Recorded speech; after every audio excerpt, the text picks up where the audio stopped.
Esta semana en Bioemprendedores tenemos el placer de conversar con Quique Vicedo, CEO y cofundador de Air Biometrics, una startup enfocada en la detección y seguimiento de enfermedades inflamatorias crónicas como el Crohn, la colitis ulcerosa, la artritis reumatoide y la psoriasis. Mediante el desarrollo de un dispositivo para la detección de biomarcadores inflamatorios en una muestra de saliva y que ofrece resultados en 20 minutos, la empresa busca mejorar la calidad de vida de los pacientes con medicina de precisión, anticipando la evolución de la enfermedad y simplificando los procesos hospitalarios. No te pierdas este episodio en el que hemos vuelto a contar con la inestimable ayuda de Arnau Perdigó para descubrir la historia de Quique, un consultor que tras conocer a su cofundadora, Dulce Macías, decidió emprender para cambiar la gestión de este tipo de patologías y además compartirá las lecciones más importantes que ha aprendido sobre este camino del emprendimiento, especialmente en lo relacionado con la gestión de socios. Y recuerda, si no lo has hecho todavía, suscríbete y valora nuestro podcast en YouTube, Spotify, iVoox y Apple Podcast y compártelo con tu red para ayudarnos a convertir Bioemprendedores en la comunidad de emprendedores en salud más grande de habla hispana. ¡Empezamos! Solutia Life Sciences es la división de consultoría de selección especializada en perfiles del ámbito Life Science y Healthcare. Nuestro foco se basa en la detección, reclutamiento y selección para los sectores Pharma, Biotech, MedTech y Sanitario. Solutia Life Sciences. Soluciones al servicio de la salud. Bienvenido a Bioemprendedores. Raúl, bienvenido a Bioemprendedores, un día más. Gracias, Marc. Qué bueno tenerte hace 2 semanas en online y hoy tenemos aquí... Hoy en persona, mucho mejor. Genial. Y encima vienes acompañado de Quique. Un gusto estar aquí, muchas gracias por invitarme. Un gusto Quique, porque hoy vamos a hablar de Air Biometrics. Así que empecemos. ¿Qué es Air Biometrics? Pues Air Biometrics, aunque el nombre confunde un poco, porque empezamos intentando trabajar con aire exhalado concentrado y ahora trabajamos con saliva, bueno, ahora desde el minuto casi 3. Estamos desarrollando un dispositivo point of care para medición de biomarcadores proinflamatorios en saliva y nos hemos centrado en una primera etapa en enfermedad inflamatoria intestinal, que es Crohn y colitis ulcerosa, aunque tenemos también otra patología asociada o relacionada, que es la artritis reumatoide y la psoriásica, y la psoriasis en sí también, entonces las hemos incluido dentro de lo que es la patente. Vale, pero ahora mismo vuestro foco es en las intestinales. Estamos en ambas, lo que es que en una ya llevamos mucho más pacientes, muchas más muestras que en la otra, pero las dos las estamos trabajando en paralelo con equipos, con médicos de las dos especialidades, vamos. Vale. ¿Y de las tres? ¿Cuál es el problema? ¿Por qué habéis decidido desarrollar?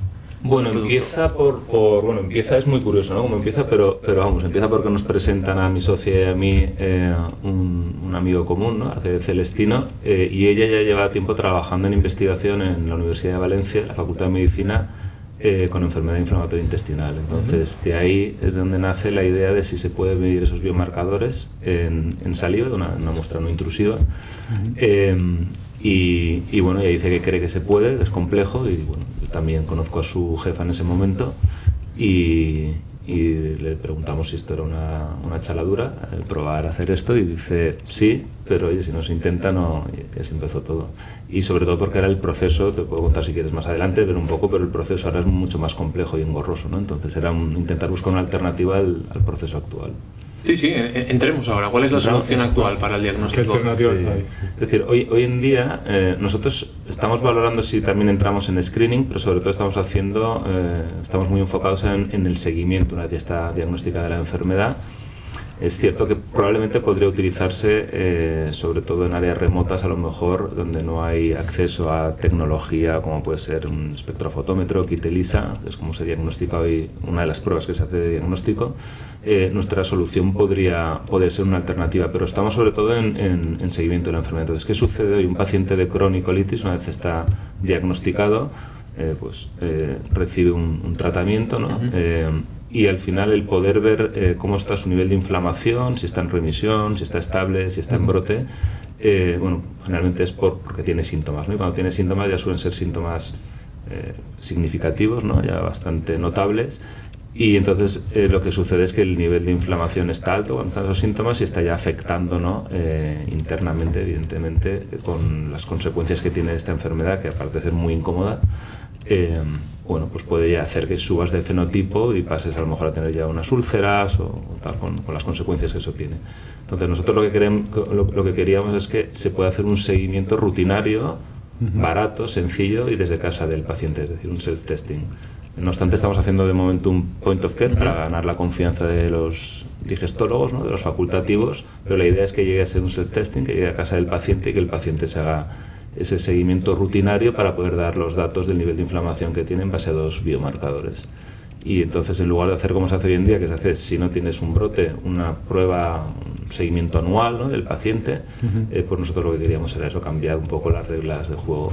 Vale. ¿Y este seguimiento anual, por qué se hace? O sea, ¿qué es lo que persigues? Bueno, van viendo, salvo que tengas brote, ¿no?, salvo que tengas un brote, van viendo el nivel de inflamación que tienes y van viendo toda una serie hacen una serie de pruebas, ¿no? Entonces nosotros nos hemos centrado en una de las pruebas que se hace, que es la detección de calprotectina en heces, ¿no? La calprotectina es un gold estándar en enfermedad inflamatoria intestinal, aunque no es un biomarcador único del IBD, pero sí que es una de las pruebas que hacen para seguir el nivel de inflamación. Entonces nosotros queríamos cambiar el proceso actual, ya no solo la ambición de llegar a descentralizar, sino que ahora mismo es una muestra engorrosa, una muestra complicada de obtener, muchas veces hay contaminación porque el paciente no sabe cómo tenerla, luego aunque suene un poco, bueno, no es agradable, pero estamos hablando de esta enfermedad, el paciente que tiene colitis o tiene estreñimiento o tiene diarreas, entonces la toma de muestra ya es también así compleja. Y además no la puedes hacer en el punto de la visita con el digestólogo. Lo ideal sería poder ahí ya tomar la muestra, ¿no? Te tienes que ir a casa, esperar a que puedas tomarte la muestra, ir con la muestra otra vez al hospital o al laboratorio. Entonces lo que queríamos también con nuestro proyecto es poder ya, en el mismo momento que estás en la consulta del digestivo con el digestólogo, tomarte la muestra y ahí mismo ser capaz, en lugar de que ya entre en el circuito normal del laboratorio, en 20 minutos poder tener el resultado y así poder actuar en ese mismo momento, y no 2 semanas después o 4 semanas después o 6 semanas después, como pasa a veces, hasta que se completa. ¿Y el biomarcador que leéis es el mismo? No, es un biomarcador que está correlacionado con este que se encuentra en la sección. Bueno, tenemos ese porque no lo queríamos tener al principio, queríamos ser muy innovadores y tener 2 biomarcadores que creíamos que tenían más sentido, pero se lo tenemos porque al final, si intentas cambiar demasiado las cosas, pues a lo mejor no somos aceptados. Se puede medir en la sed la calprotectina y también en saliva. Ese es el gran reto, sí. Entonces, la calprotectina, de hecho, al principio, en los primeros, yo creo, 9 meses del proyecto, no la estábamos midiendo, pero según fuimos conformando nuestro consejo asesor, nos dijeron, tiene que estar, la tenéis que tener. Y luego tenemos otras 2 interleuquinas. No sé si al final el biosensor que desarrollemos, luego entraremos en la tecnología, tendrá los 3 biomarcadores o solo 2, a lo mejor meter 3 es demasiado, pero hemos metido una interleuquina como complemento a la calprotectina y hemos podido demostrar, que es lo que está en nuestra patente, en la correlación que existe entre ambas. Por lo tanto, tienes mucha más solidez en el resultado, porque podría alguna a lo mejor no detectarse, pero la otra sí. Vale, porque la calprotectina, la relación que tiene con efectivamente tratarse de un brote es muy alta. Sí, hay una correlación directa, es decir, la calprotectina aparece. Yo no soy digestólogo ni soy científico, ¿no? Luego hablaremos sobre mí, pero sí, la calprotectina enseguida se dispara en cuanto hay un brote. Vale.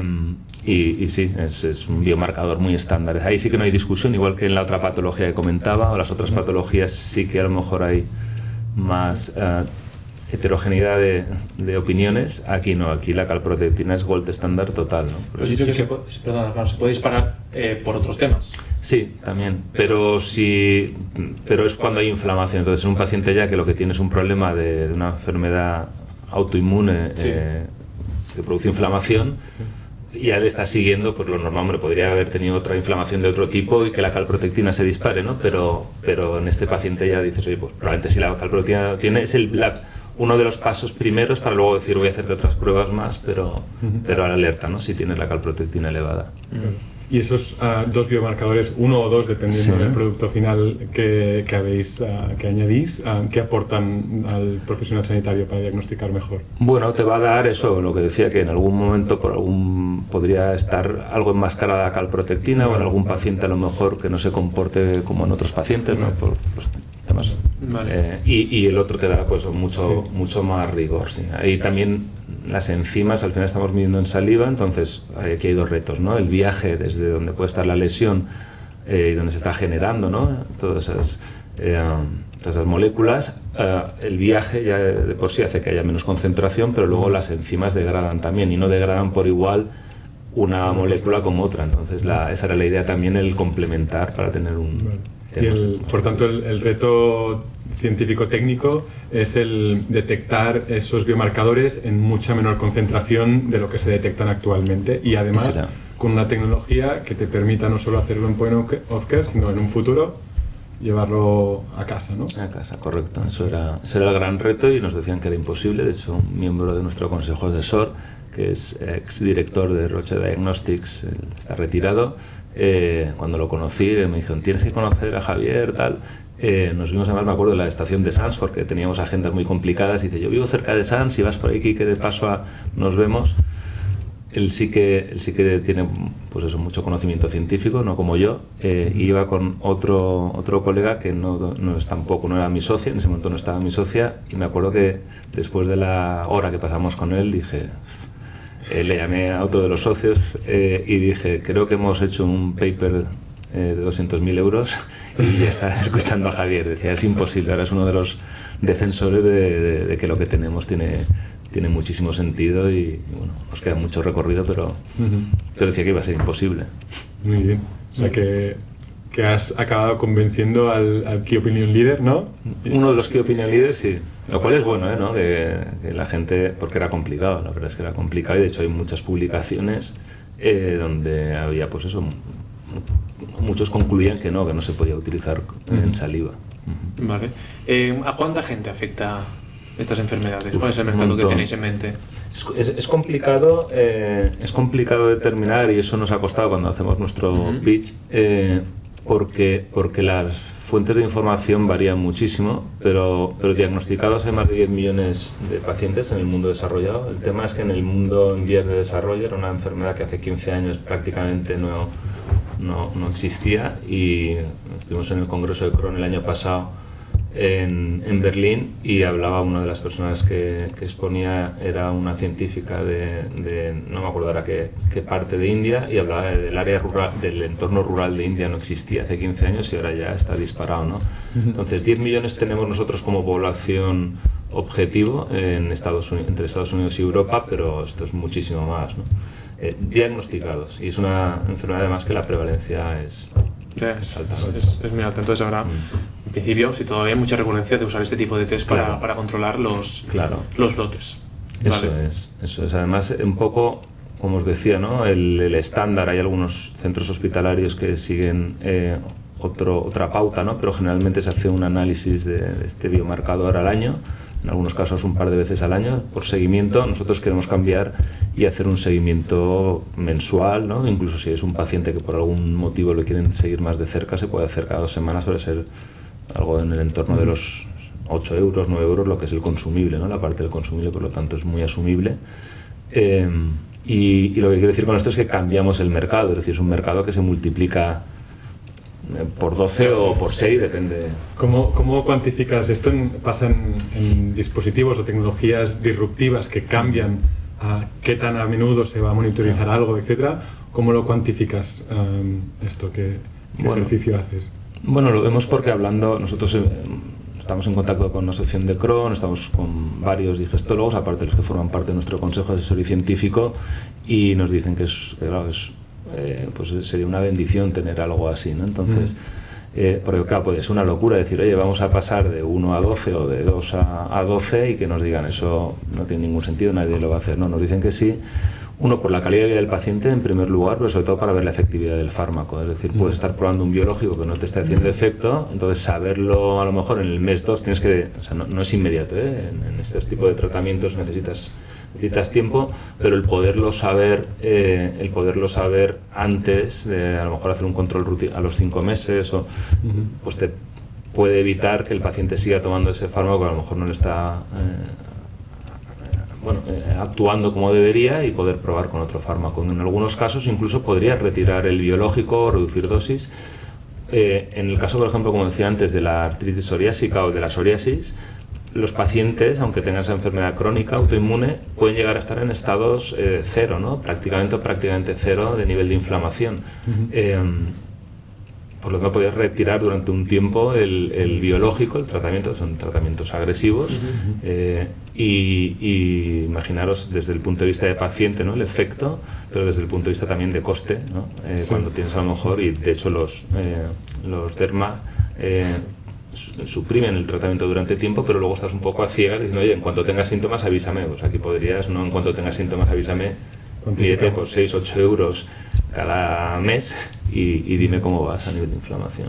Vale, o sea que tanto en las partes, la sintomatología intestinal como en la parte más dermatológica siempre se hacen este tipo de controles para ver la inflamación. Eso. Por lo que al final tienes una tecnología que puedes aplicar a cualquier enfermedad autoinmune que presente este tipo de episodios. Vale, entendido. O sea que el mercado al final no son estos 10 millones, es más. Mucho más. Y en derma hay muchísimos más casos, ¿no? Como sabéis, ¿no? Es más fácil conocer a alguien, pero bueno, en enfermedad inflamatoria intestinal cada vez hay más casos. Si empezáis a pensar, cronicolitis ha disparado. No me acuerdo ahora así de memoria, pero creo que en los últimos 25 años en España, por ejemplo, por hablar de España, se ha multiplicado por 10. Antes había casos, yo tengo una prima que lo detectaron con 18, mi prima Masi en Alicante, y era un caso muy puntual. Ahora no, ahora cada vez hay chavales y chavalas con 14 años, ¿sabes? Pero es porque la manera en que vivimos nos ha llevado allí, o es porque antes ni no estaban ni diagnosticados. Un poco de los dos, ¿no? Pero sobre todo creen que es por la forma en la que vivimos, el nivel de estrés, la alimentación, es multifactor la contaminación, es decir, hay muchos elementos, ¿no? ¿Y eso os plantea el desarrollar distintos productos, o una plataforma con varios desechables que apunten a diferentes áreas terapéuticas?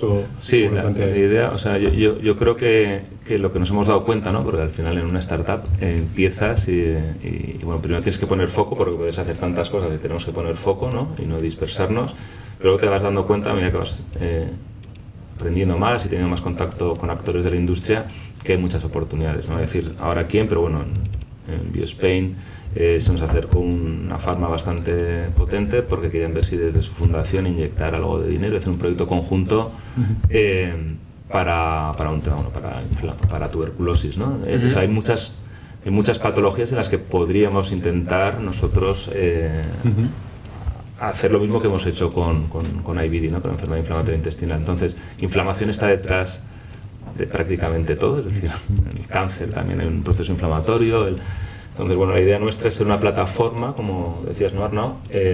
Donde vamos desarrollando bajo esa misma base, digamos, de forma no intrusiva, low cost, ser capaces de hacer un self-testing o un point of care en una primera etapa, luego un self-testing para medir inflamación. Entonces sí, este es nuestro espacio en el mercado. No queremos, bueno, me adelanto, ¿no? Pero el modelo comercial, aunque podamos cambiar, de momento estamos pensando en que el acceso a mercado nos lo tenga alguien que ya está metido en mercado y no hacerlo nosotros, licenciar. Vale.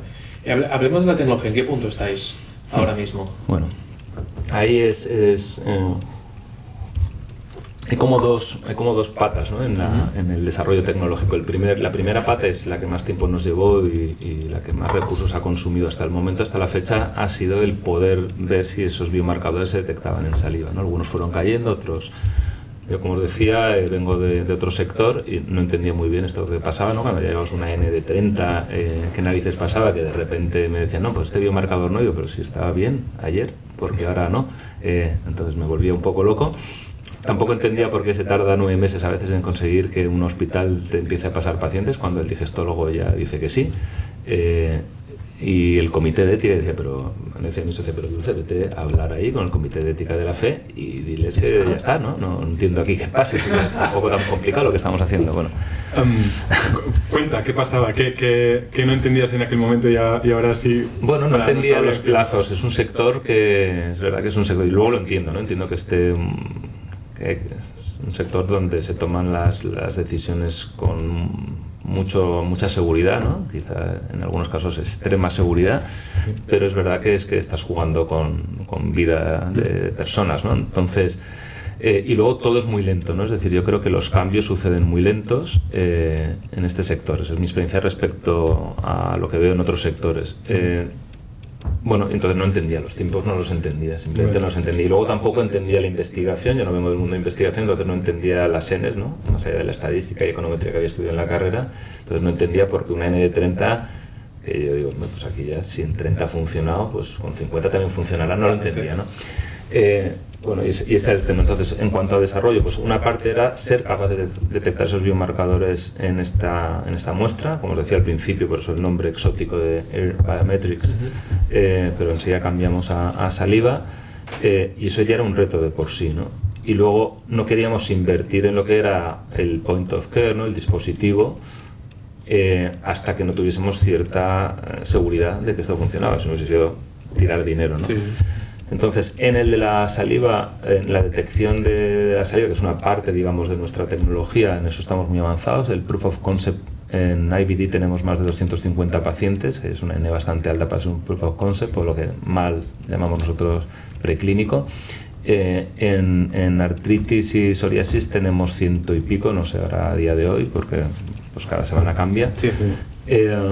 Y entonces en el dispositivo lo que hicimos es una vez teníamos ya bastante seguridad en que había 2 biomarcadores, ahora tenemos 3, pero 2 biomarcadores que eran bastante estables, empezamos a desarrollar el dispositivo. Lo primero que hicimos es intentar replicar lo que utilizaba Dulce en laboratorio, un espectrofotómetro, es cuando nos conocimos Arnau y yo, ahí fue el primer...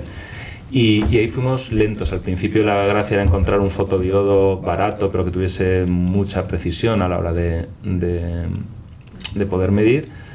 Conseguimos convencer a una compañía suiza muy potente que nos prestase. Al principio nos pedía una cantidad, bueno, si me depositáis 200.000 euros como garantía de tal, bueno, entonces todo es lento hasta que consigues convencerlo. ¿Quiénes sois vosotros? ¿No? Unos locos que estamos en Valencia, tal.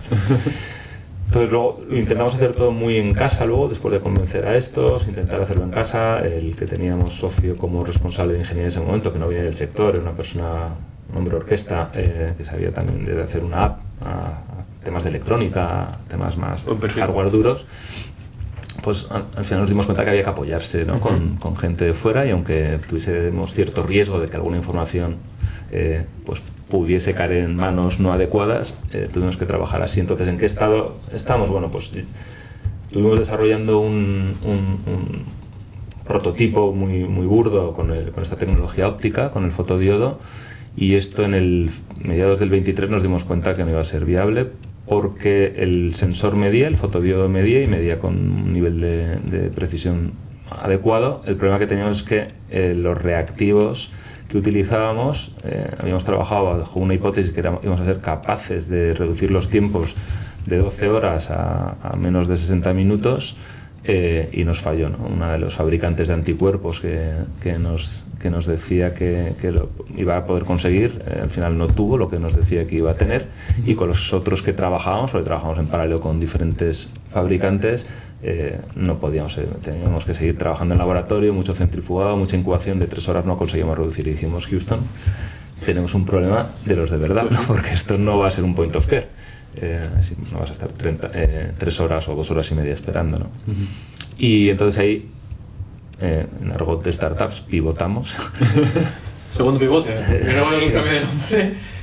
El segundo, y entonces en el segundo, pues entonces dijimos, ¿qué hacemos? ¿No? Estábamos un poco despistados, no sabíamos muy bien qué hacer, estábamos bastante preocupados, habíamos invertido bastante tiempo y dinero en esa tecnología, estábamos a punto de empezar con Perdigot. Sí, y ahí le dije, espera, no, que acabamos de hablar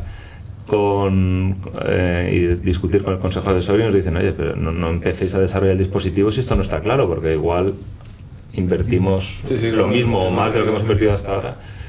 Y entonces ahí, un verano, en un evento de Bioval en Valencia, encontramos a dos locas que acababan o llevan muy poco trabajando en un centro tecnológico valenciano de la energía, no tenía que ver con esto, pero ellas venían del mundo de salud y habían trabajado con biosensores electroquímicos. Y entonces nos acercamos a ellas y dijimos, oye, ¿creéis que esto sería posible? Y dice, sí, yo creo que sí que tendría todo el sentido. Y bueno, y ahí cambiamos de tecnología. Y entonces ahí estamos con el prototipo, uno de los biomarcadores ya sí que somos capaces de cuantificar. Necesitamos más estabilidad, pero estamos ya consiguiendo cuantificar entre 5 niveles de concentración del biomarcador, y en el otro estamos aún teniendo pues, un poco de reto. Muy bien. A mí, yo, en aquel momento en el que pivotasteis, este segundo pivote, la verdad es que estábamos hablando de qué dispositivo desarrollar, cómo sería el plan de desarrollo, etc. A mí me impresionó tu capacidad de rodearte de un buen consejo para tomar estas decisiones duras, porque cuando llevas invirtiendo mucho en una tecnología, en un camino, a veces hay esto que en inglés llaman escalation of commitment, ¿no? O sea, ya como he invertido todo esto en este camino, pues vamos a seguir por el mismo camino. Y es duro a veces dejar perder una parte importante del tiempo que has dedicado a algo y esfuerzo y dinero.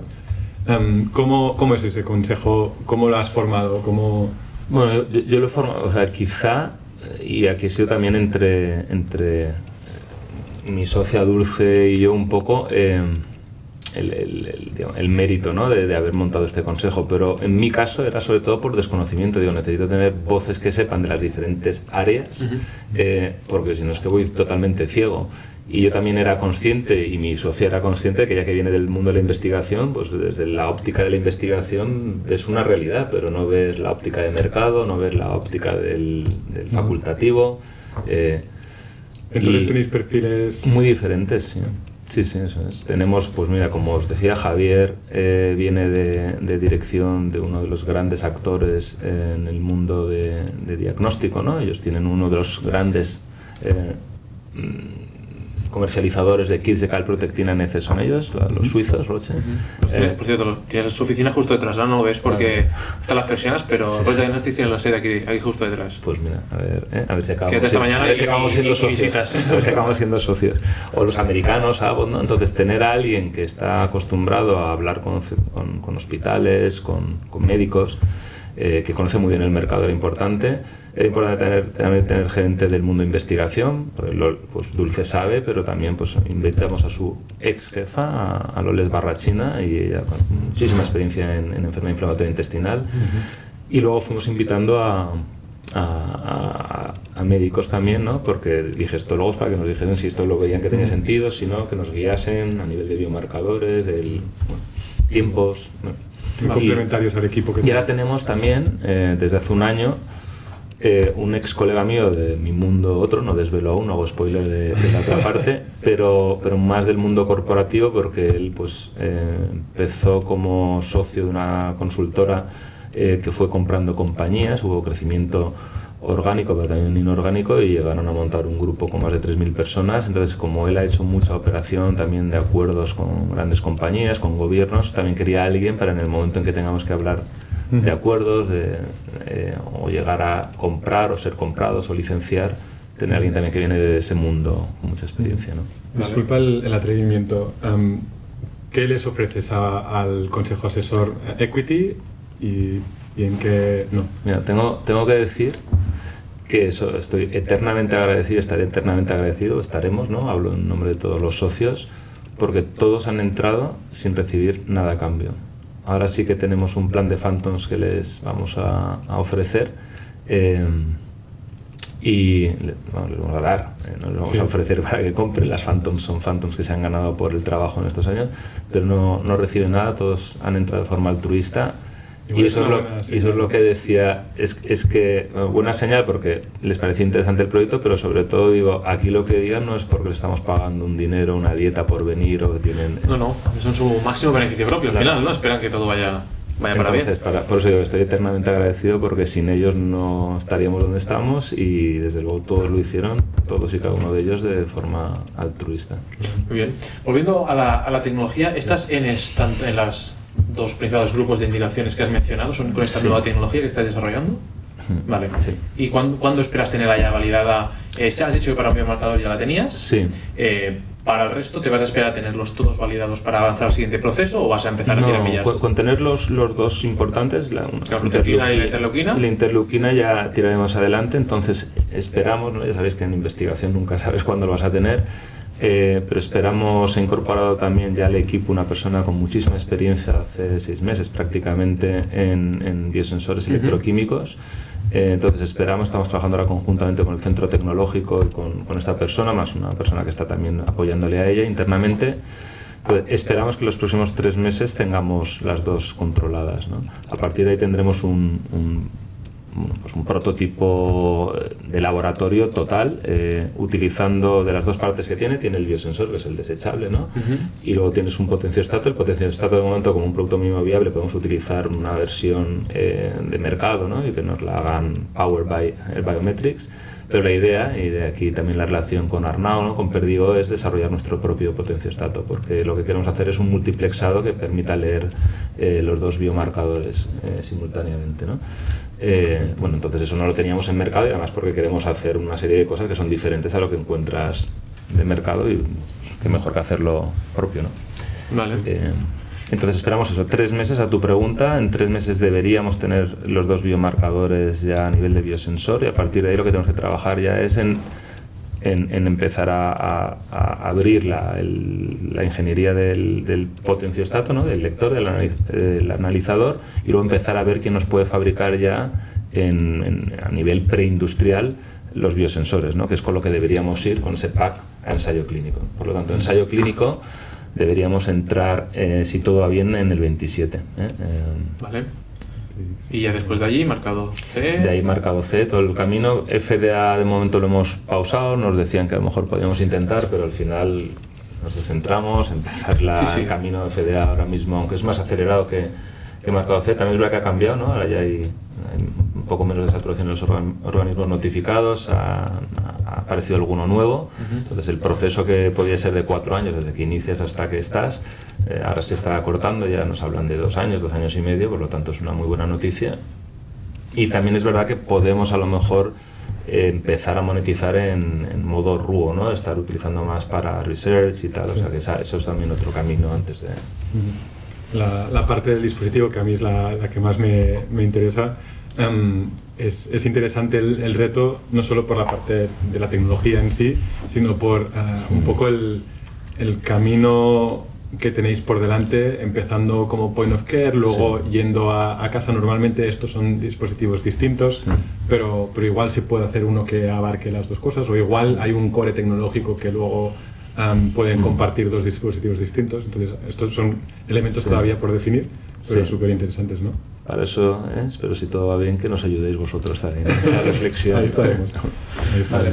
Entonces, ¿cómo pretendéis monetizar la tecnología? ¿Qué es, o sea, en esta primera fase de Point of Care, pretendéis ir al hospital, dejarles una máquina allí fija y venderles los desechables?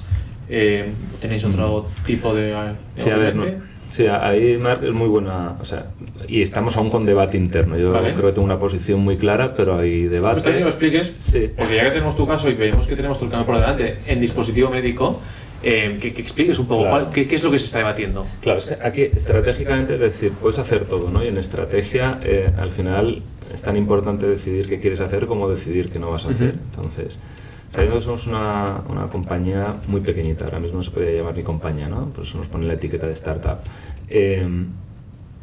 Y sabiendo que podemos crecer en 2 vías. Una sería la comercialización y crecer geográficamente, empezar por donde estamos, en España, de ahí saltar a Europa y ir creciendo geográficamente y centrarnos en 1 o 2 o 3 patologías, ¿no? Como comentábamos.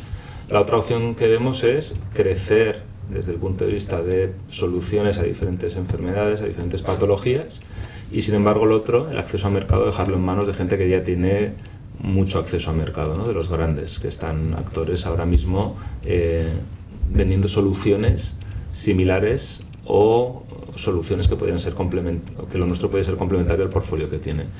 Entonces creemos, a día de hoy, igual dentro de un año te digo lo contrario, que en lugar de intentar ocupar un espacio en un mercado que es casi un oligopolio y ser nosotros los que llegan al mercado, nosotros tenemos una idea de licenciar la tecnología y para la solución para cada una de las patologías licenciarla a un actor diferente, y nosotros jugar un rol de ser desarrolladores de esas soluciones tecnológicas para diferentes patologías. Entonces creemos que ese va a ser nuestro espacio. Puede cambiar, también es verdad que en el momento en que nos entren inversores institucionales ya sabemos que también ellos van a tener una opinión, y una opinión muy buena, ¿no? Muy válida, y como decía, yo desconozco este mercado, no lo había hecho nunca antes tampoco, una cosa así. Entonces, bueno, pues al final todos estos debates y reflexiones, estrategias internas, a medida que entran nuevos inversores, nuevos socios o nuevas personas en el Consejo Asesor Científico, puede ser que cambiemos de parecer, ¿no? Pero vamos, de momento la idea es licenciar. Vale. ¿Habéis hablado con alguna de estas empresas comercializadoras ya? No se ha tenido alguna conversación con alguna, y luego también se nos han acercado y hemos hablado con alguna farma. Y aquí, bueno, no sé, puedo decir lo que a mí me gustaría, y lo que pase no sé lo que será, ¿no? Pero claro, las farmacéuticas, cuando están desarrollando sus nuevas moléculas, sus nuevos biológicos, sus ensayos clínicos son de muchísimo más grandes que los nuestros, ¿no? Como dispositivo, y cualquier solución que les permita acelerar y abaratar toda la parte de análisis es una bendición. Entonces se nos han acercado algunas de las farmas, de los fabricantes actuales de los biológicos para estas patologías que os comentaba, porque en sus ensayos les podría interesar utilizar nuestra tecnología. Claro, el miedo que nos da a nosotros, es decir, licenciar o ceder o vender la tecnología para el uso interno, no nos importa. Ahora, si esa venta o cesión condiciona que no se pueda luego vender el dispositivo para lo que nosotros queremos hacer, que es el seguimiento, nos da miedo. Entonces, bueno, eso cuando llegue, ojalá ya cruzaremos ese puente, ¿no? Pero nos da miedo que no podamos cumplir el propósito con el que ha nacido esta startup, que es llegar a... ¿Y por qué pasaría esto?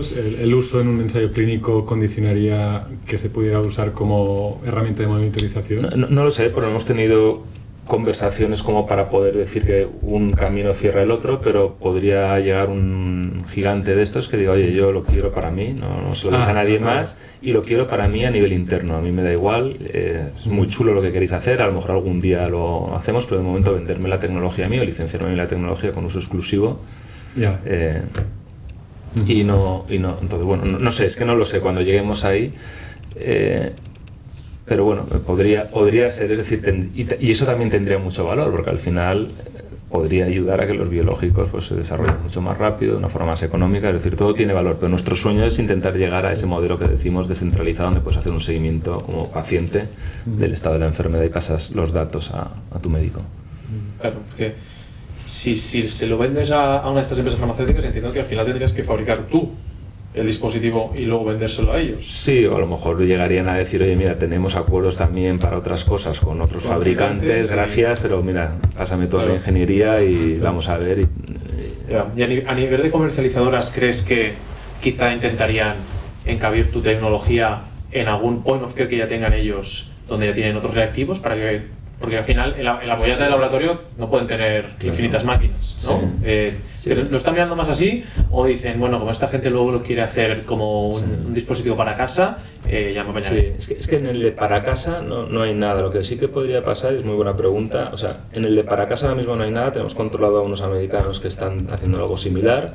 Y hay unos suizos que tienen un dispositivo point of care o incluso ya es de self-testing, pero es en heces. Lo que pasa es que al final es un lateral flow y con la cámara del móvil te mide la intensidad y te hace una aproximación del nivel de concentración, tal, pero siguen siendo heces.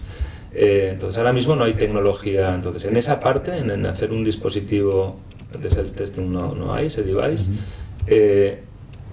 La otra solución que podemos aportar nosotros es el diagnóstico, ese kit, esos anticuerpos, ¿no?, que utilizas hoy en día para detectar esos biomarcadores en una muestra de heces, y lo haces con un kit ELISA, espectrofotómetro, con las máquinas de esos laboratorios centrales, ¿no?, que proveen, los diferentes fabricantes que proveen esas instalaciones, ¿no?, de laboratorio.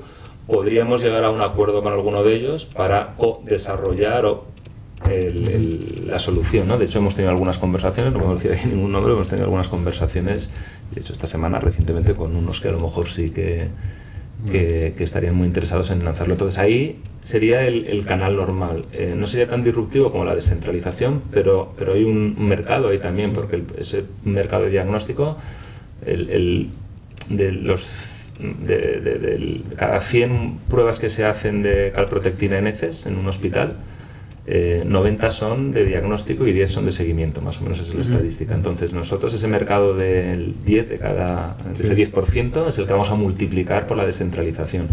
Pero el otro de 90 se tendrá que seguir haciendo en esos robots, esa automatización del laboratorio central. Entonces nuestro descubrimiento de que esos dos biomarcadores tienen unos niveles de especificidad y sensibilidad que lo hacen competitivo con lo que se hace hoy en día, el análisis de ese biomarcador en heces y pasarlo a saliva, eso podría tener todo el sentido del mundo ir con alguno de los que hoy en día tienen, o tanto con los fabricantes de los kits o con el que está comercializando, con el Roche, Abbott de turno, Werfen, etc., ¿no? Que están comercializando esa solución y co-desarrollar la solución de mercado. O sea, ahí también estamos interesados en poder llegar a un acuerdo. O sea, que podrían coexistir la solución. Son complementarias. Sí, ahora entiendo que el principal reto es por cuál me voy, ¿no? Al menos me voy a focalizar en uno y luego ya veré, ¿no? Porque si dispersas mucho, pero bueno, por eso tienes el consejo que te puede ir indicando. Sí. Y también podríamos llegar, es que claro, todos son decisiones, también podríamos decidir fabricarnos nuestros propios anticuerpos, ¿no? Es otro camino, ¿no? En lugar de utilizar y llegar a un acuerdo con alguien que ya fabrica anticuerpos y poder hacer, porque estamos ahora trabajando en hacer una modificación para incrementar el nivel de especificidad y sensibilidad y tiempos, y co-desarrollar eso, podríamos también hacer nuestro propio anticuerpo, ¿no? Coger una secuencia estándar, acabar, alargas tiempo, es decir, al final aquí lo conocéis bien, ¿no? Los dos conocéis muy bien este mundo. Hay caminos que te permiten tener más control, pero tardas más tiempo y requieren recursos. Entonces aquí este equilibrio siempre de qué camino elijo, sacrifico un poco pero acelero. Sí. Bueno, es interesante porque por un lado pues hace más difícil elegir cuál es el camino óptimo para empezar, por lo menos. Por otro lado también te da una mitigación de riesgo inherente en que si algo no funciona, pues puedes pivotar más fácilmente hacia otro lado, ¿no? Totalmente. Y eso es importante también, yo creo, en la visión, ¿no?, de los socios. Nuestra visión no es crear una compañía que sea un gigante dentro de 5 años o 10 años y decir, mira, es una bestia, ¿no? Nuestra ambición, nuestro propósito sobre todo es mejorar de verdad la calidad de vida de los pacientes y contribuir, ser el granito de arena, un granito de arena en la cadena de valor. Entonces eso es muy importante porque en función de cuál es tu propósito, tu estrategia también cambia. Es decir, conecta con lo que decía antes de acceso a mercado. Preferimos licenciar y centrarnos en lo que creemos que somos más buenos y en lo que queremos ser buenos, y no comernos todo el pastel. Entonces preferimos esos acuerdos, esas relaciones, tanto igual hacia abajo, aguas abajo, con fabricantes. No queremos ser muy buenos, muy de nicho en lo que queremos ser, en investigación aplicada que se traslada a soluciones. Vale, entendido, Quique. Antes de hablar desde el inicio de la historia de Biometrics, hemos hablado que tú tienes una vida pasada antes de este proyecto, ¿no? Quique, ¿de dónde vienes? El lado oscuro. Vengo del mundo de la consultoría, ¿no? Consultoría hoy en día todo el mundo, encuentras consultores de todo, ¿no? Mi hija cuando le iba explicando qué es ser consultor. Entonces yo vengo de la consultoría, dentro del mundo de la consultoría de negocio, y dentro del mundo de la consultoría de negocio, de la consultoría de estrategia.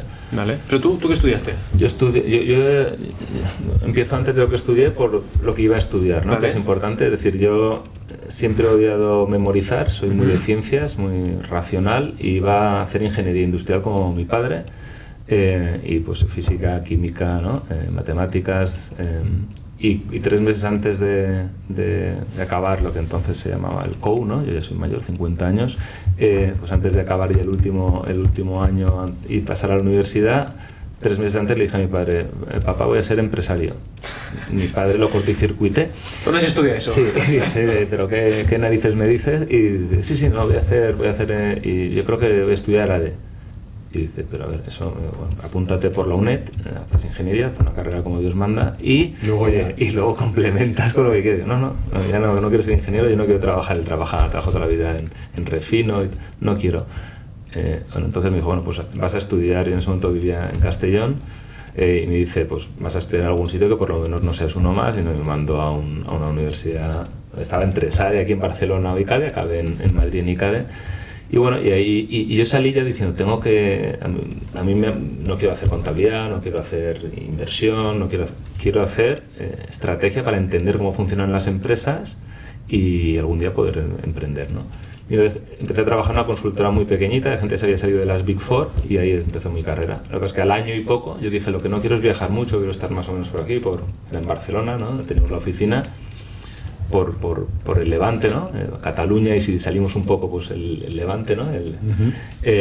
Y de repente nos compraron los americanos y a partir de ahí empezó todo y bueno, pues mi vida durante muchísimos años de mi vida, pues he estado en esa consultora americana que los creadores de esa consultora nacen en Boston, ¿no? En el área de Boston nace la consultora, uno de ellos es un profesor de Harvard, que crea la metodología que utilizamos y por la que éramos muy conocidos, que es el cuadramento integral o Balance Scorecard en inglés, o mapas estratégicos, se llama Robert Kaplan.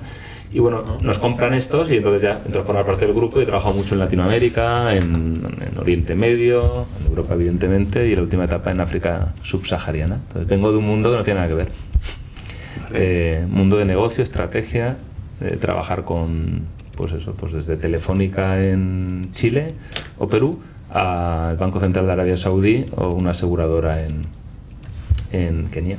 Pero cuando empezó todo esto, tú dices que decidiste hacer consultoría estratégica,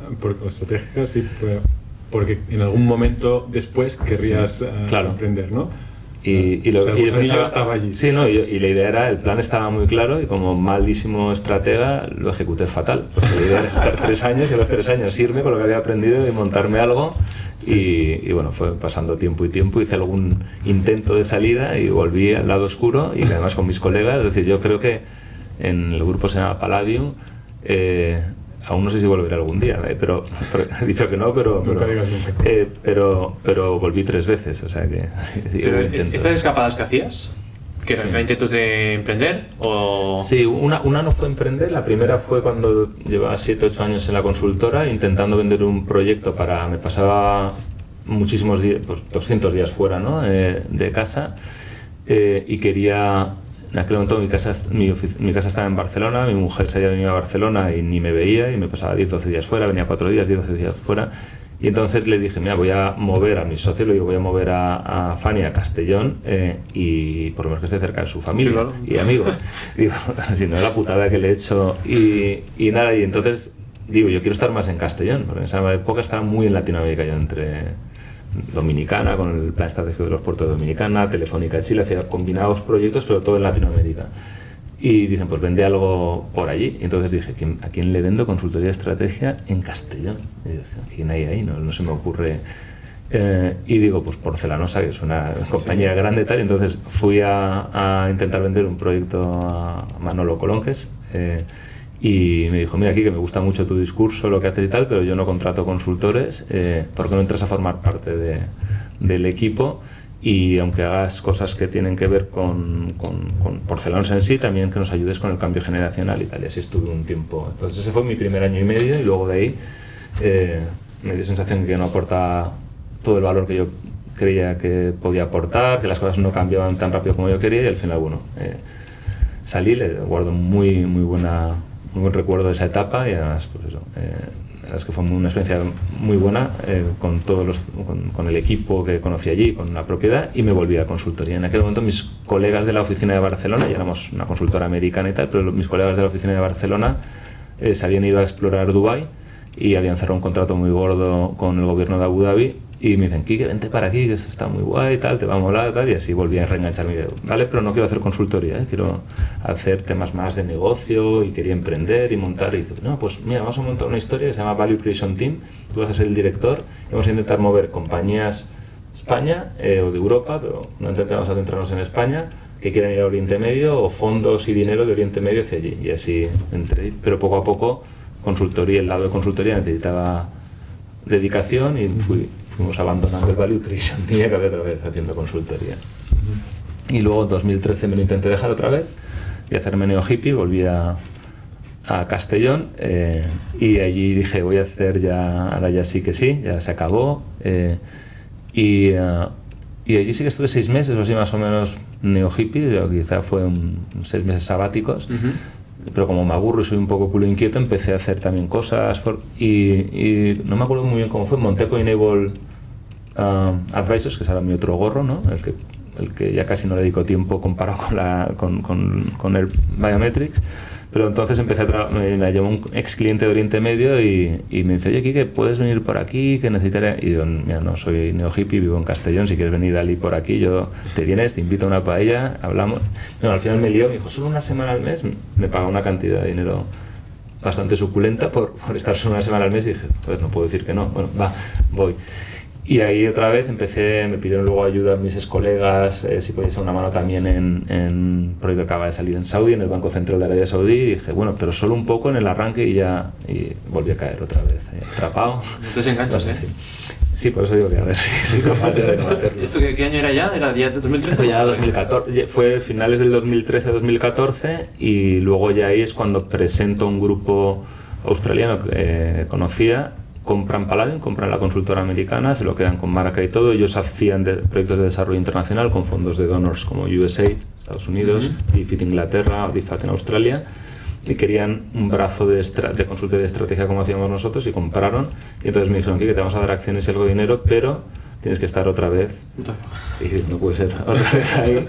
Y nada, y ahí estuve un tiempo, estuve co-dirigiendo la elaboración del plan estratégico del nuevo grupo. Y luego me dijeron, como me aburro y me gustan los retos, dijeron, oye, ¿te apetece? En este grupo que nos compró tenía más de 1000 personas trabajando en África, es uno de los mercados más importantes, en proyectos de desarrollo internacional de diversa índole, entre ellos salud, y me dijeron, ¿quieres montar la práctica de consultoría de estrategia en África subsahariana? Y dije, ¿por qué no? Entonces me fui allí, estuve pues, prácticamente 3 años de mi carrera allí. ¿Con tu familia también? No la llegué a llevar porque en la época que se vinieron a vivir a Dubái, luego yo estaba en Abu Dhabi, en Saudi, en Oman, en tal, y las dejaba abandonar y dije, mira, ya estáis allí y yo me muevo, porque desde allí me movía a Nigeria, Kenia, Ruanda, Tanzania, Uganda. Y eso, ahí emprendí también, monté una tasca que aún sigue, la tasca Spanish, sí. Una tasca española. Qué bueno. En el mall, en el Lavington Mall, si alguien va a Nairobi. Y nada, y luego ya en 2000, cuando acabó mi periodo de permanencia, dije, lo prometido es deuda. Yo dije que estaba el tiempo que tenía que estar y ya lo dejé, y entonces ya sí que me volví. ¿2000? ¿Qué has dicho? Eso es 2017, diciembre de 2017, dejó Paladin, definitivamente, ya no he vuelto. Vale. Mantuve acciones durante un tiempo. Unos cuantos años ya sobrio. Sí, no, me he desintoxicado, creo, ahora ya sí que voy a decir que me he Estamos en desintoxicado. 2017 y cero contacto con salud de momento, En 2017 cero contacto, cero. Vale, ¿cómo sigues de ahí? Y entonces retomo Coinable Advisors, que había montado en el 13, y la había dejado ahí parada, y digo, voy a hacer consultoría, pero consultoría si puede ser, le dije a la de la página web, que solo me vean, cuando estás haciendo ahí el posicionamiento, que solo me vean en Valencia, y si puede ser en Tarragona, ya está, a máxima distancia, que no me vean más lejos. Y quiero ser freelance para gestionar mi tiempo y a lo mejor trabajar un par de días a la semana y tal, y disfrutar de la bici, la naturaleza, mi hija, todo lo que durante muchísimos años de mi vida no había disfrutado. Y poco a poco me fui liando, entró una persona que puse de apoyo porque algún amigo me decía aquí que yo creo que debes tener a alguien de apoyo, y esa persona crecía, y entonces hubo que poner a alguien más de apoyo a esa persona, y el apoyo de bueno, en fin, eso ha ido creciendo, no somos muchos, pero bueno, ya no soy yo solo. Y entonces empecé, a tu pregunta, hasta ahí aún no estaba en salud, aún no había hecho la chaladura de meterme en el mundo de salud. ¿Y cómo fue? Empecé a invertir en startups, hice un curso en EDEM, de Escuela de Business Angels, para invertir en startups. Empecé a invertir antes de hacer el curso, y un colega que también invertía me dice, ¿qué estás haciendo? Te recomiendo que hagas un cursito porque vas a palmar más pasta, porque yo a todos los veía como el nuevo Bill Gates. Y nada, hice ese cursito y hasta ahí yo era simplemente inversor en Business Angel tímido, yo no soy de los que ponen 200.000 euros o 100.000 euros, ¿no? Y nada, estaba invirtiendo. ¿Alguna de estas empresas era en salud? Tampoco. No, una así de cuidadores, ¿no? A domicilio, pero sí, sí, en ayuda, pero no o sea, de que recuerde, no. No. Y entonces, de repente, un colega y socio fundador no ejecutivo es el que, en el 2020, en pleno COVID, me dice, oye, quiero que conozcas a una chica, y ahí es donde surge el romance, ¿no? con Dulce. Al mismo tiempo había estado él liando a Dulce, diciéndole si se podía, ya era investigadora, estaba en la Facultad de Medicina, en el equipo de Loles Barrachina, como decía antes, y lleva ya años investigando enfermedad inflamatoria intestinal, y analizando tejidos y viendo también biomarcadores pues como lo que os decía, la calprotectina en heces. Y entonces lee un paper de ella, un artículo, y le contacta y dice, oye, ¿tú crees que se podría medir en aire exhalado concentrado biomarcadores proinflamatorios, tal? Y ella dice, hombre, no sé, yo creo que quizás sí, pero no sé si con suficiente nivel de precisión, ¿no? Y tal.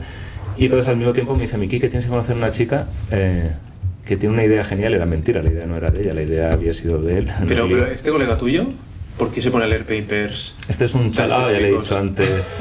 No voy a hacer aquí el disclose, luego sin micrófonos os cuento dónde viene, porque es un mundo que no tiene nada que ver con esto, pero es un tío que devora libros de cualquier cosa y el mundo de la salud le apasiona. Solo puedo decir que viene del mundo militar, no tiene nada que ver. Vale.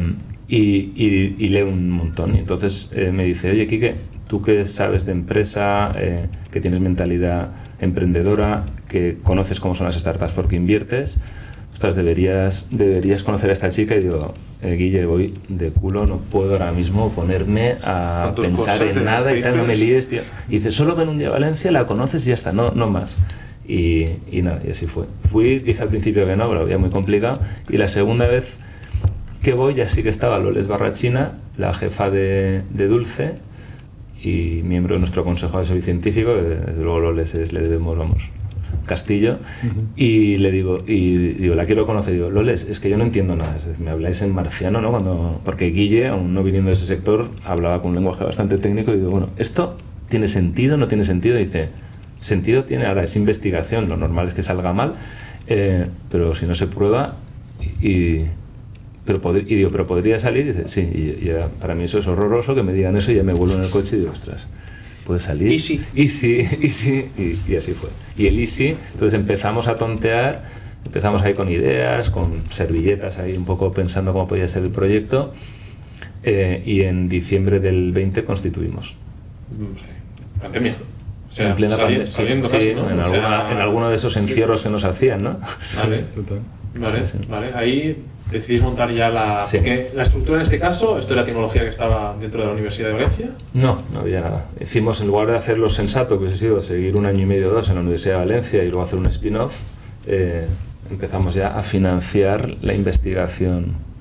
Y el Dulce sí que estaba haciendo la investigación. Entonces la sacamos del equipo. No, pero no de estos biomarcadores, sino en saliva o en aire exhalado concentrado, creo que queríamos hacer al principio. Estaba haciendo investigación estaba centrada en temas de tejido, biopsiado, y estaba haciendo otras cosas, ¿no? Vale, y efectividad de fármacos, nada que ver, pero esta parte, pues ella sí decía, hombre, se puede hacer, ¿no? La parte de... podríamos probar, y entonces salimos. Y ella desde el inicio de constitución está al 100%, el resto de socios, que somos bastantes, somos 5, no veníamos del sector, y entonces la idea era estar nosotros como co-inversores y sobre todo pues eso, para ayudar, uno que viene del mundo más financiero en la captación de pasta, de subvenciones, de ayudas y tal, que sabíamos que iba a ser fundamental aquí, y otro de los socios que ya no está en un rol ejecutivo, que sabía un poco de todo, que yo lo conocía de trabajar con algunas empresas de Castellón y sabía desde eso, desarrollo de una app, a hacer temas de electrónica, temas...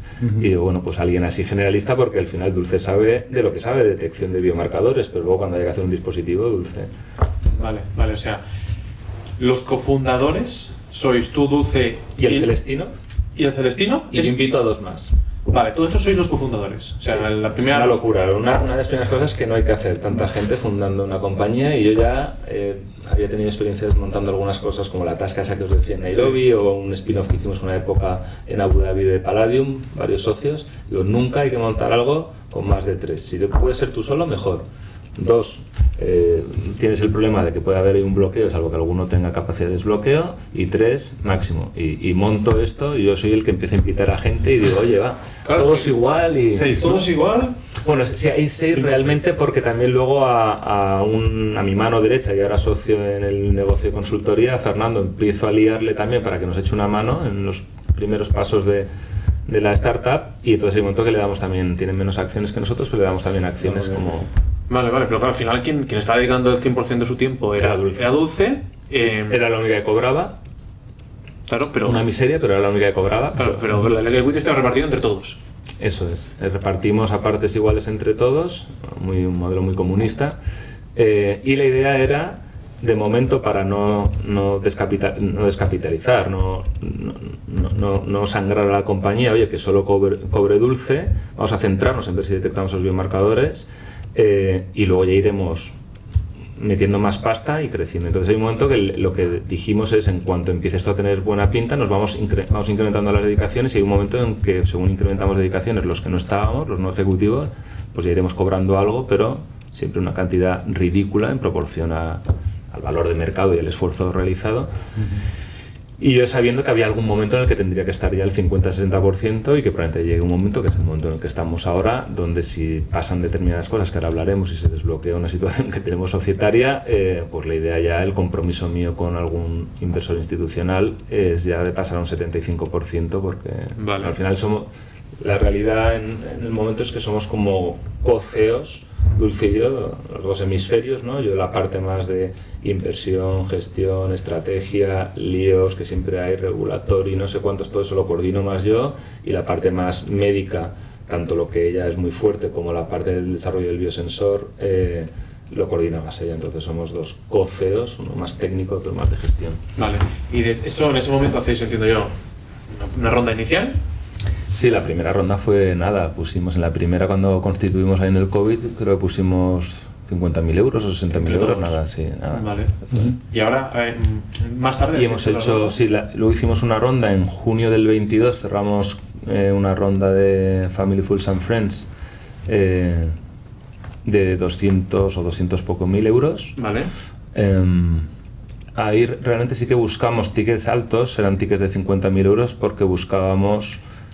De hecho, hubo uno que se partió en dos porque no querían invertir por separado, iban a invertir primero con un vehículo que tenían, pero buscamos gente emprendedora, gente que viniese del mundo de la empresa, que supiese, y sobre todo si habían emprendido. Uno de los que invirtió venía de haber montado una química fina que había vendido a un grupo japonés, otro, un tío que había estudiado en el SADE junto con mi socio Dani Sardina, que es el que hace de CFO. Este colega suyo había montado una compañía, bueno, es conocida, lo puedo decir, y Lerna, y había hecho ya un éxito muy fuerte y había continuado. Es decir, gente que entiende cómo es el mundo de emprender, cómo es el mundo de la empresa. Y sí que es verdad que en ese momento ninguno de los inversores venía del mundo de salud, pero por lo menos era gente que nos iba a entender los riesgos que se asumían y no queríamos. Y luego conseguimos algo de financiación con apalancamientos con el Instituto Valenciano de Finanzas y con ENISA. Ahí más o menos unos 150 y 150, no sé exactamente, sobre 160 y tal. Con eso pues ya tuvimos algo más de dinero. Algún grant tuvimos, pero pequeños. Hay que reconocer que de momento el gobierno valenciano nos ha hecho algún reconocimiento, pero no nos ha dado ninguna subvención, ni BACE ni AVI. Estamos un poco tristes, vamos a ponerlo así. No, quéjate, oye, si algún día lo oyen, que... No, sí, no, es verdad que la verdad es que me da pena, ¿no? Que yo creo que tiene muy buena ciencia en Valencia. Se invierte más, yo creo, en cosas más seguras, y en cuanto hay cosas de cierto riesgo, las evaluaciones, cuando ven que hay mucha distancia mercado, pues son peores, la inversión pública es para saltar ese gap, ¿no? Debería, sí, yo creo que comparado con otros mercados, ya no hablo de otras regiones, ¿no? Pero con otros mercados estamos a años luz, ¿no? Y eso es un problema. Si de verdad queremos desarrollar una industria del conocimiento, que tenemos muchos ingredientes, ¿no? Todo lo que es desde el área nuestra de Valencia, aquí el área de Barcelona, Cataluña, para atraer talento por las condiciones naturales que tenemos, por el talento que puedes también adquirir, pero hay que invertir, yo creo, desde el lado público más. Bueno, pues ahí conseguimos estos dos apalancamientos, que también estamos muy agradecidos. Hay que reconocer que sí, el Instituto Valenciano de Finanzas y ENISA, ¿no? aunque nos hubiese gustado tener también algún grant. Y luego hemos hecho una ronda recientemente con nota convertible, que aún no hemos convertido, se inició más o menos en estas fechas del año pasado.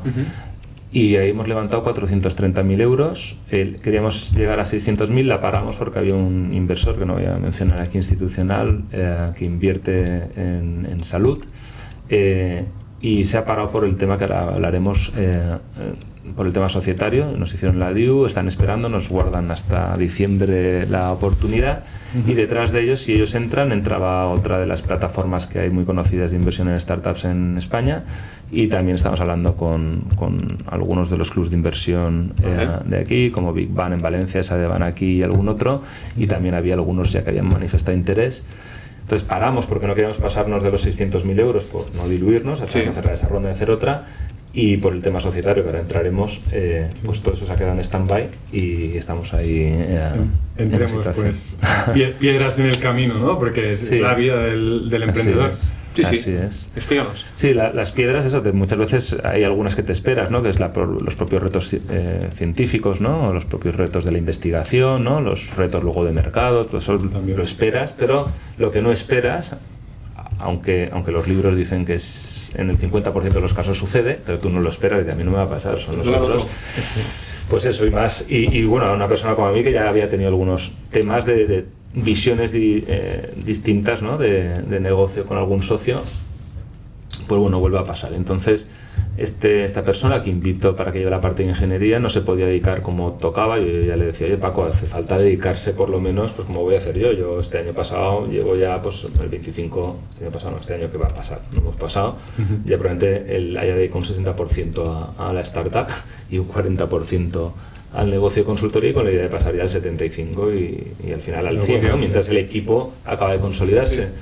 Y yo le dije, Paco, es que tú deberías haber pasado antes ya un 60% que yo, porque en el área técnica vamos muy retrasados y tampoco has fichado a un par de ingenieros que decíamos, biomédicos, que sepan ya, uno más de regulatorio y otro de la tecnología en la que estamos ahora. Y bueno, dijo que no podía, y en enero del 24, de hecho fue, también es hace tiempo ya de esto, renunció a su rol ejecutivo y nada, cuando tiempo después iniciamos esta nota convertible que comentábamos, nos dijeron nuestros asesores y luego gente del mercado, oye, tenéis que ajustar el cap table porque sois muchos fundadores, está guay, pero no es justo que los que estéis sacrificando más y con mayor coste de oportunidad tengáis las mismas acciones que los que están en un rol no ejecutivo. Y empezamos unas conversaciones entre socios para ver cómo ajustar con diferentes esquemas, y cuando teníamos ya uno medio claro, bueno, pues a falta de firmar y de ultimar, de repente uno de los dos, no el Celestino, no el que nos unió a Dulce y a mí, que estaba dispuesto, el otro dijo que no, el ingeniero, ¿no? Paco, no, que no lo veo bien, creo que además, ¿para qué vamos a hacer esto si dentro de un año se va a vender la compañía probablemente por 20 millones de euros? Esto era en enero del 24. Como si estuviera hecho ya todo, ¿no? Claro, yo dije, Paco, ostras, ojalá, o tienes información que yo desconozco como CEO, pero nos queda mucho, es que este camino es aún muy largo. Y dice, no, oye, ponemos el dinero nosotros, no hace falta que hagamos ronda. Pues si no tenemos, nosotros vamos a poner 500.000 euros o 600.000 euros entre los socios, pero yo a lo mejor puedo poner, pero tú puedes, Guillermo puede, Dulce. Bueno, para hacer la historia corta, entonces, al final, bueno, aquello acabó con un burofax, del burofax a tal, activamos vieron nuestros abogados. Claro, ¿esto estaba regulado en el pacto de socios? Claro. ¿Una situación de bad liver? La teníamos en el pacto de socios, y entonces dijo nuestra abogada Sara, dice, oye Quique, chicos, yo haría consejo y en la Junta General de Verano activaría bad liver, porque una de las cláusulas, una de las causas de bad liver es dejar tu función, tu rol ejecutivo. Claro. Y digo, bueno, yo espero aún llegar a un consenso, es que esto no tiene ningún sentido para mí, digo, es duro, ¿no? Yo intento evitar siempre el conflicto, ¿no? Y dice, Quique, estás con burofax, no se quiere sentar con vosotros a hablar. Dice, tú podrás querer lo que quieras, pero... Y entonces lo activamos y claro, a partir de ahí, pues él ya inició el proceso legal y nos hizo una demanda diciendo que había sido una activación de la cláusula injusta, que esto era ya toda una jugada premeditada, tal, y como la justicia en España va muy lenta, Y aquí es parte del aprendizaje, que por mucho que tú tengas en el pacto de socios lo que sea, un socio te puede bloquear. Sí, pero es una putada. Total. Porque haces las cosas bien, haces un pacto de socios como te mandan, y en el momento estás bien jodido igual. Además, Marc, es que fíjate que el negocio, que si aquí hay gente de startups que nos esté oyendo, el negocio que yo decía siempre, yo lo he intentado siempre en la vida, y a lo mejor siempre tú ves las cosas de una forma y el otro las ve de otra, pero yo siempre he intentado ser pues eso, tratar a los demás como me gustaría que me traten a mí. De hecho, de entrada, cuando invité a Paco o invité a otros socios, podría haber dicho, oye, mira, yo me meto en este proyecto solo si tengo el control, o no, todos igual, me da igual, y sin vesting, sin nada, o sea, a lo loco, ¿no? Un poco de pensar con el corazón más que con la cabeza. Y cuando llegaba este momento, que el coste de oportunidad mío de abandonar el negocio de consultoría, cuando un Fernando, pues una persona que lleva pocos años y en consultorías de estrategia tienes que estar muy metido tú, y sobre todo en la parte comercial, era un riesgo, un coste de oportunidad elevadísimo. Digo, oye, yo preferiría estar en un rol más de consejo y ya está, y reducirme las acciones. En ese momento teníamos cada uno después de las rondas un 16 con algo, un 17% para hacerlo fácil, bueno, 16,5, imaginaros. Y digo, yo prefiero bajarme, que era lo que teníamos en ese MOU en ese momento, a un 10, y ya durante estos años ver las cosas desde el consejo, estar involucrado, pero desde el consejo, una vez al mes o cada mes cuando nos veamos. Yo eso, si puedo, lo tomo ya, lo firmo ya. Y eso es lo que habíamos acordado, y estaba ya todo claro, llevamos 2 meses hablando, era lo que había... y de repente, no, y digo, ostras, ¿cómo que no? Bueno.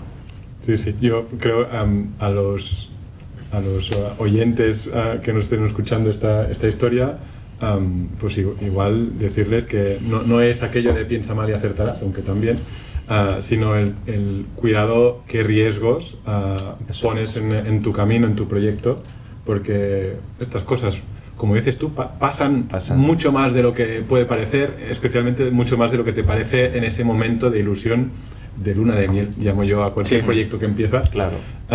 ¿No? Solo ves lo bonito en ese momento, estás súper unido, ¿no? Y yo creo que hay que hacerlo, sí. Sí. Pensar bien, como decías antes, ¿no? En ese consejo sabio de reduce el número de socios cuando se pueda. Claro. Solo socios, o sea, fundadores ejecutivos, claro, que vayan a dedicar el tiempo. El resto, si quiere poner dinero, oye, perfecto, creamos la SL, luego hacemos una primera ronda y ya está. Pero claro, es que sí, es de libro, es de primero, sí, pero cuando tú estás allí dices, a mí no me va a pasar, oye, aquí la gente, todo el mundo va de buenas, y ¿por qué me tiene que pasar a mí? Y el que no se pueda dedicar, pues luego pues se reducirá y entenderá que hay que compensar porque claro, nunca estás cobrando un sueldo de mercado, ¿no? Entonces va a entender ese coste de oportunidad y ese sobreesfuerzo. Pues sí, pues no todo el mundo piensa igual. Pero, o sea, te agradezco que expliques esto, porque no le va a pasar a todo el mundo. Pero bueno, sirve como aprendizaje de casos reales que esto puede pasar y que todo el mundo esté al tanto para evitar que le pase a ellos mismos. Totalmente. O sea que bueno, entonces hasta diciembre tenéis para desbloquear este tema, pero depende de la justicia. Claro, depende, o sea, también había una medida cautelar, la ganamos, se recurrió, la volvimos a ganar, es decir, que eso te marca un poco el tono, ¿no?, del partido. Tuvimos un juicio muy raro que solo se metió en la forma, pero no en el fondo, en junio o mayo, no me acuerdo, y entonces ahora Castellón, bueno, todos los sitios, los juzgados van muy lentos, ¿no?, pero ahí además el juzgado de mercantil no estaba el juez titular, había una jueza en funciones. La sentencia fue rarísima, recurrimos los dos porque además es una cosa que no es correcta, ¿no? Yo estoy acreditado como consejero y no es correcta. En el consejo tú puedes añadir como presidente en el inicio de un consejo de administración algún punto al orden del día cuando crees que es conveniente. Y el que añadí que no estaba en la convocatoria era justamente el activar la cláusula de Valdíver, viendo que llevamos 2 semanas donde él no presentaba ninguna propuesta, no quería sentarse a hablar y solo había mandado burofaxes. Y digo, oye, creo que nos vamos a ver obligados a tener que activar esto porque esto no tiene buena pinta. Y bueno, pues la sentencia está tan rocambolesca, ¿no?, como veces las cosas que ves aquí en los juzgados, nunca sabes cómo vas a salir. ¿No? Como ves, lo de la expresión es mejor un mal acuerdo que un buen juicio, ¿no? Totalmente. Pues así, ¿no? Y salió una cosa que dice que no, que yo he invalidado decisiones de ese consejo, por lo tanto hay que ratificar otra vez en otro consejo y en junta, pero no entraron en si la cláusula estaba bien ejecutada o no, simplemente la forma de que en ese consejo no estaba en el orden del día tal. Pero pero esto... Faltaría más, ¿no? Y más cuando el otro además el socio no fue a ese consejo y él era consejero, o sea, tenía la obligación de ir aunque no estés de acuerdo con las cosas que se van a hablar ahí, te abstengas o votes en contra. Sí. En fin, entonces, ¿cuándo va a haber el juicio? No lo sabemos, pero desde luego no va a ser de aquí a final de diciembre. Es verdad que habrá caminos de a lo mejor retomar esa relación que hemos hablado con ese inversor institucional y con otros que estamos hablando, pero es verdad que te limita en un momento donde necesitas inyección de dinero para correr, ¿no? Pero lo que queremos sobre todo es ahora acelerar. Vale. Pongámonos en un mundo ideal, se soluciona todo con esta ronda que si no conseguís ahora conseguiremos adelante, estoy 100% seguro. ¿Hasta dónde os permitiría llegar? Bueno, nosotros lo que queremos es levantar más o menos 1,5 millones. Sabemos que hay unos gastos que es el propio consumo, ¿no? del equipo, ¿no? interno. Hay otros que son nosotros para correr pues las conversaciones con Perdigo, las conversaciones con algún fabricante, las conversaciones también con centros tecnológicos, no las conversaciones, el trabajo. Entonces, sabemos que hay más o menos en ese 1,5 millones para 2 años, más o menos se nos va a ir a lo mejor unos 500.000 euros en tema de desarrollo del dispositivo, del biosensor, de los anticuerpos. Otros más o menos 500.000 euros probablemente se nos vayan en el ensayo clínico y lo otro va a ser más el equipo, más o menos. Estos son grandes. Con eso estaríamos en una fase ya muy avanzada del ensayo clínico a finales del 27. Es decir, en el mundo ideal, durante el 26 tendríamos el prototipo del biosensor y todo el trabajo, incluso podríamos tener la fase analítica del ensayo. Como trabajamos con más de 6 hospitales y estamos abriendo ahora puertas con otros, el reclutamiento sería bastante rápido. Y la idea es esa, estar en el 27, finales del 27, con el ensayo clínico, si no acabado, muy avanzado, para poder, porque es ahí el momento donde la gente con la que hemos hablado del ecosistema, los grandes actores a los que podríamos licenciar, es en ese momento donde quieren. Y esta inversión de 1,5 millones sumado a lo que habéis levantado hasta la fecha, que igual no llega al 1 millón, ¿no? Más o menos 1 millón. No por levantado, pero entre levantado y y la financiación pública y tal, más o menos sí, por ahí. A mí me parece muy lean, 2,5 millones para llegar de cero a dispositivo probado clínicamente a las puertas, digamos, de una submission, ¿no? Ya te digo que yo creo que más lean no se puede, es decir, porque hemos estado durante tiempo sin ni siquiera cobrar, por eso el coste de oportunidad, el consejo asesor, como os decía, el científico by the face, gente que ha entrado y les estoy muy agradecido con unos sueldos que están por debajo del mercado, creyendo en el proyecto y creyendo en un programa que estamos acabando de cerrar de Phantoms. Si no es imposible, es decir, si esto lo haces en un grupo, una corporación, si no es en modo startup, esto hubiese costado por 3 o por 4, sin ningún tipo de duda, Viniendo del mundo corporativo, sin ningún tipo de duda. Entonces, sí, somos lean, más lean no se puede ser, creo. Muy bien. Y bueno, a ver, cuando terminéis el estudio, siempre podéis someterlo como de research. Sí. Entonces, bueno, siempre podéis tener una parte más de financiación a la espera de conseguir un deal con algún comercializador. Entonces, esa es la parte positiva que tiene, la parte de dispositivos. Lo tenemos, esa parte la puedes, de hecho tenemos ya conversaciones, no digo ahora con quién, pero estamos con 3 centros referentes aquí en España. Sobre todo porque al final perder la vista, la comercialización al clínico final, tampoco es bueno. Entonces, claro. Si se puede ir haciendo en paralelo, da garantías luego al potencial. Claro, oye, este lo ha probado y le ha gustado. Lo ha probado, sí. Claro. Estamos hablando con un par de privados y un par de hospitales de referencia públicos, porque yo creo que es bueno que esté en ambos mundos, ¿no?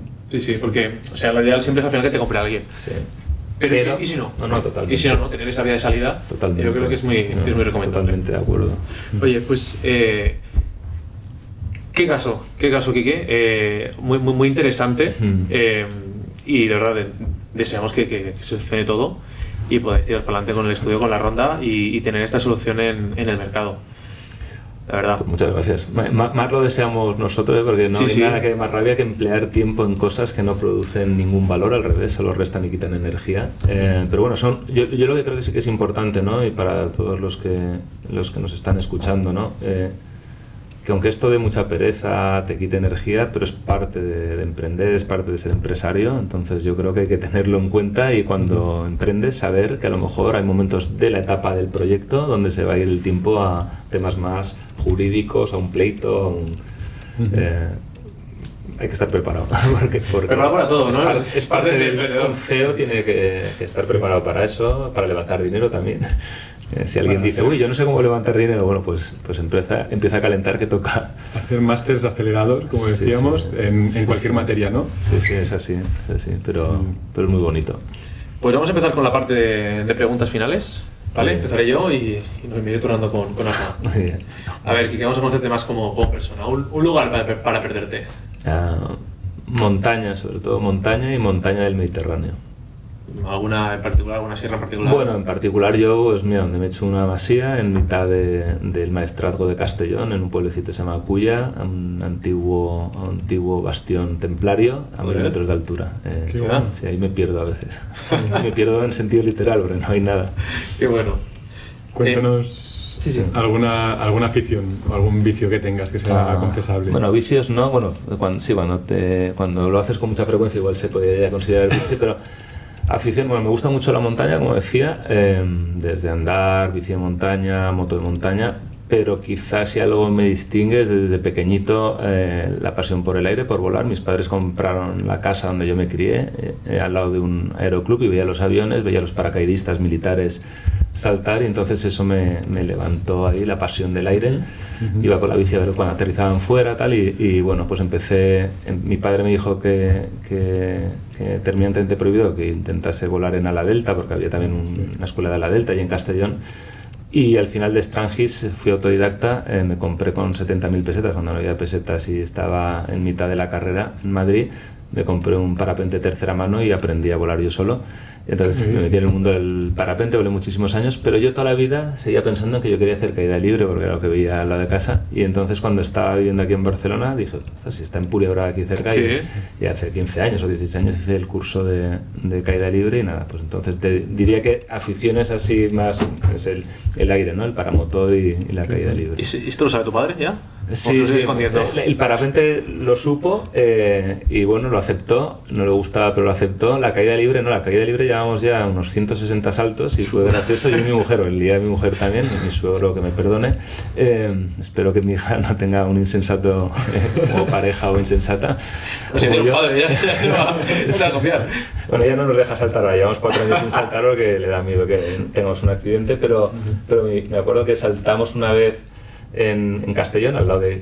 Saltas y abres encima de casa de mis padres, está a 3 casas del aeródromo, y íbamos con una amiga madrileña, Saray, y dice, aterrizamos en la playa. Y yo, Saray, los madrileños como os gusta lo de la playa, se llena de arena el paracaídas, no me mola nada. Aquí que no seas aburrido, tal. Y dice, venga, aterrizo una vez en la playa y ya está. Muy madriles, aterrizan en la playa.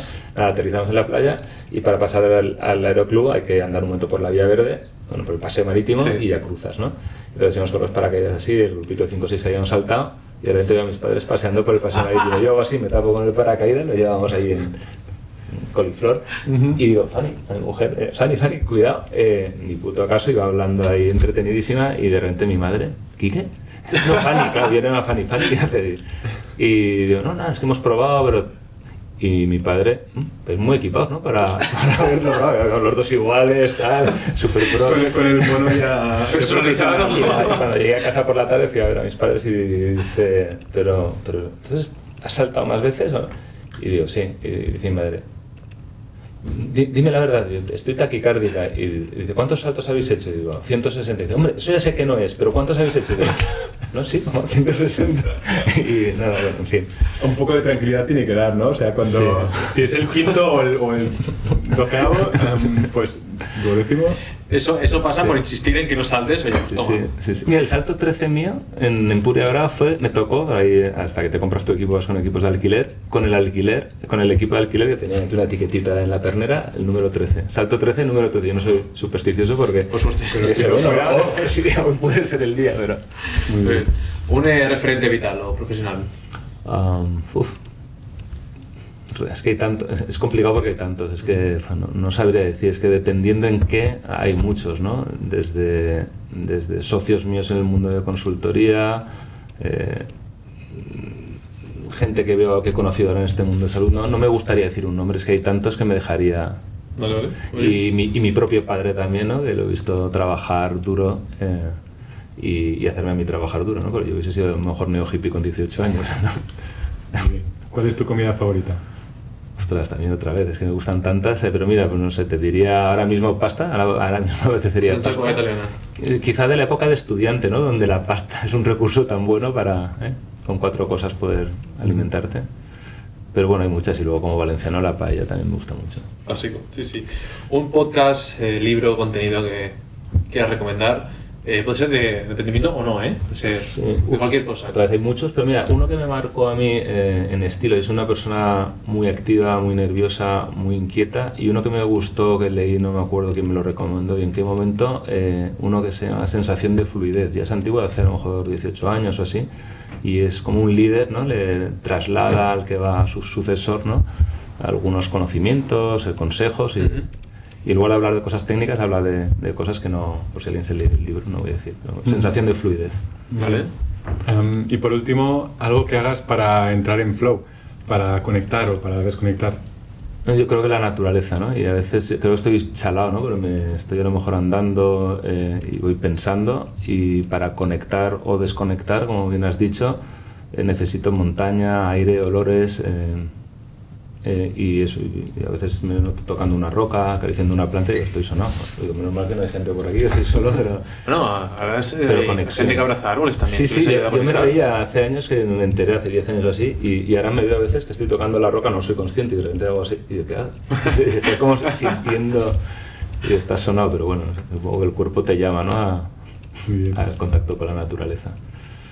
Pues muy bien, Quique, hasta aquí. Espero que no te hayamos aburrido mucho. Arnau y yo. Lo mismo, espero que no os haya aburrido yo, ha sido un placer, de verdad, ha pasado el tiempo volando. Ha sido un placer tenerte y de verdad que te deseamos el mejor de los éxitos. Muchas gracias. Tenerte de vuelta. Confiamos que si soy muy cabezón lo conseguiremos. Seguro que sí. Yo creo que hemos aprendido mucho de ti también. Gracias. Muchas gracias, Arnau. Hasta la semana que viene. A vosotros. Venga, hasta luego. Chao. Bioemprendedores, un podcast dirigido por Rosendo Garganta y producido por Marc Sastra.